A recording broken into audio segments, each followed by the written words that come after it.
Hi everyone, Bear from Bear Reads Books. Welcome back to my channel. It is the very first day of 2020, so a couple of videos back to back. I've got a recap of my favourite books of 2019, and I've got my reading goals for 2020, and maybe even a book haul of all the books I was able to gather up over the Christmas and holiday period. It's been a really lovely break. I still had to work in and around Christmas, but the time off that I took was amazing. Really well spent time with family and lots of fun. I hope you had a great Christmas and a great New Year as well, wherever you may be. So first, my best books of 2019. They were by far and away in the general class of shorter fiction. So short stories, novellas, short fiction.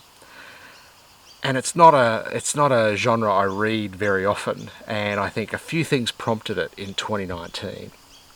There were some great short fiction books that came out earlier in the year, especially Max Porter's Lanny, of which I read and devoured while I was in Japan. Then I went back and read his first book, Grief is the Thing with Feathers, which was also a short novel and also amazing, which led me then to October, where I got to things like Victober and Gone with the Book, those wonderful readathons that were going on in October, and discovered even more. So there was Mrs. Dalloway by Virginia Woolf, which just blew me away. I couldn't believe that I'd never read it before, and I just fell in love with this character, Mrs. Dalloway, as she walked around London preparing for a party.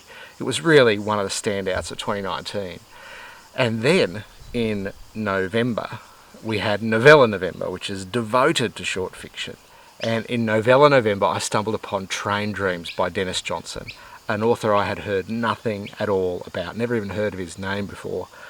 And that spectacular blew me away.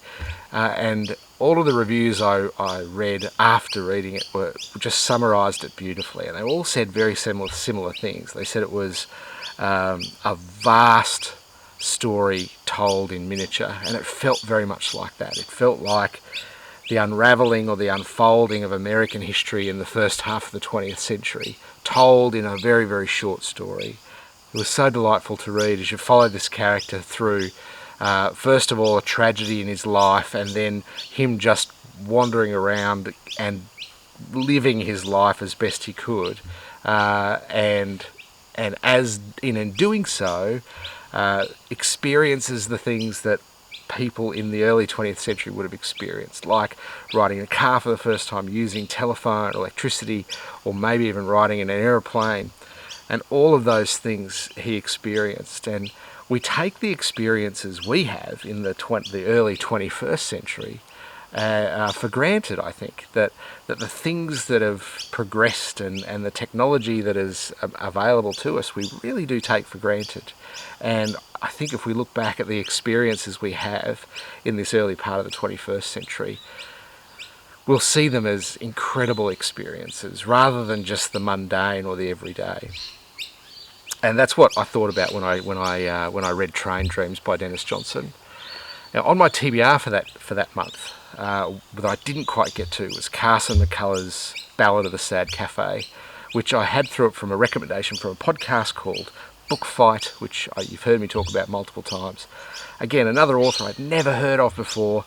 Carson McCullers' Ballad of the Sad Cafe really blew me away, whereas the rhythm of Dennis Johnson was just like the train tracks and the train across the tracks, with that regular clickety-clackety rhythm.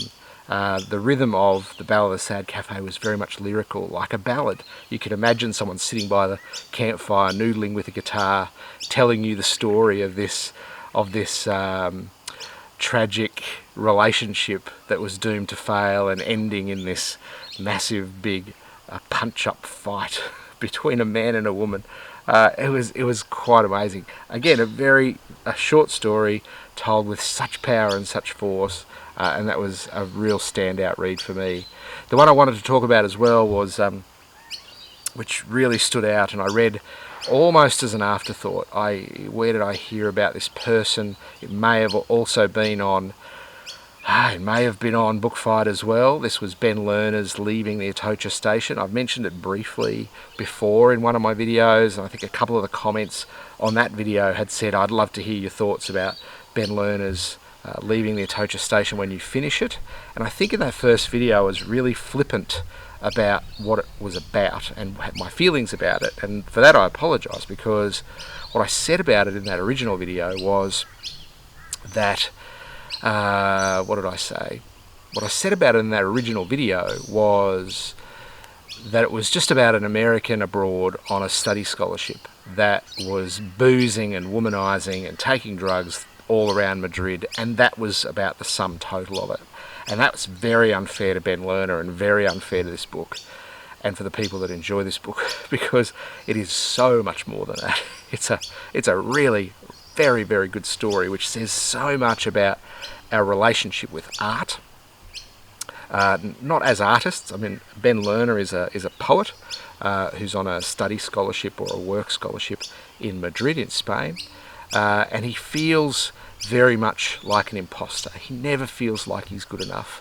So all of his time in Spain is spent thinking about not being good enough at speaking Spanish, that everyone hates his work and dislikes him. And as such, he behaves in a way that is despicable to most people. He really treats people poorly.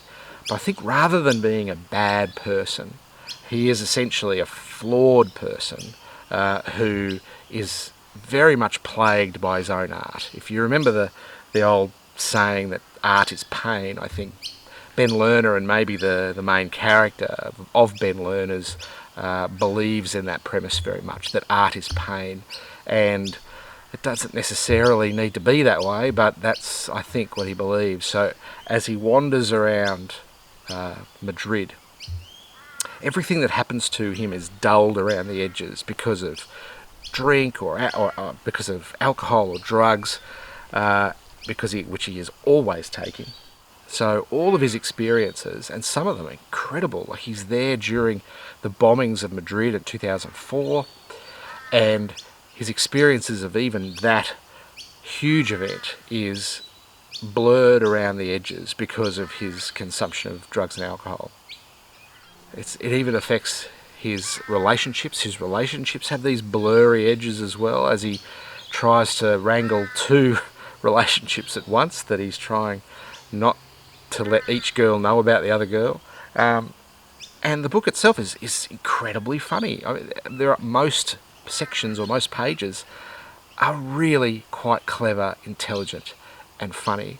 One little bit where he's trying to rescue this relationship with this girl.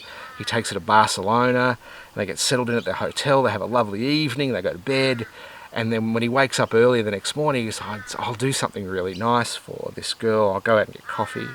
So he goes out and get coffee, and he gets horribly lost.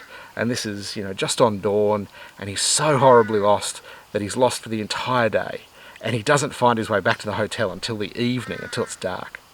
At which point his girlfriend is fuming and angry at him, and that's kind of the beginning of the end for that relationship.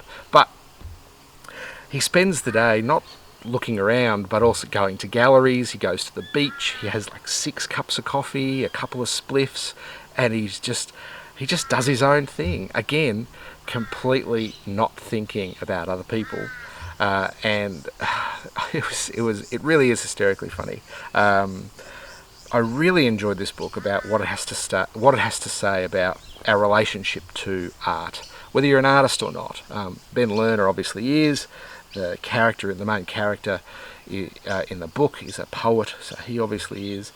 But our relationship to art and how we feel at a very deep level about the art that we consume and see and are part of every single day. Because during the course of the book, the main character, you never actually hear of him discussing his craft, about discussing his poems. There's never a section of the book where he sits down to write a poem.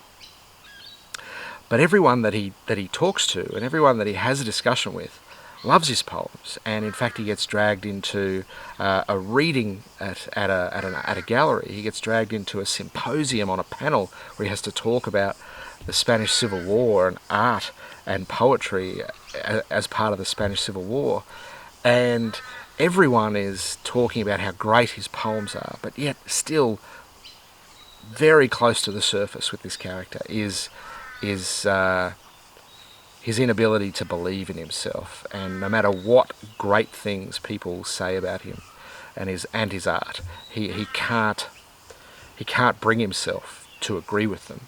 In fact, he hates them for thinking good things. He thinks that they're lying. He thinks that they're not being truthful, that they're two-faced, and all because they're trying to say good things about him. This isn't a plot-driven book. It is a character study, and if you go into it thinking that it's a plot-driven book, that stuff's going to happen and he's going to have any personal growth at all, no, there's really no personal growth for this character whatsoever. It is a magnificent character study of a person's relationship with their art, and I think if you go into it with that, I think you're going to love it. So they're kind of my top picks for 2019. If you came to this video thinking I was going to talk about books released in 2019, I'm sorry, you've probably been disappointed, but as you know from my other videos, I don't think I've read many books from 2019 in 2019. I'm always seemingly 18 months, 2 years behind, which I hope to rectify in 2020. But I hope you enjoyed that little video about my best books of 2019. They were all short fiction, so if you haven't heard of them, or if you'd like them, I will put links down below, or information down below of each of them. And enjoy the rest of your day, everyone. Happy Merry Christmas, Happy Holidays, Happy New Year, wherever you may be, and I'll talk to you again soon. Thanks, bye.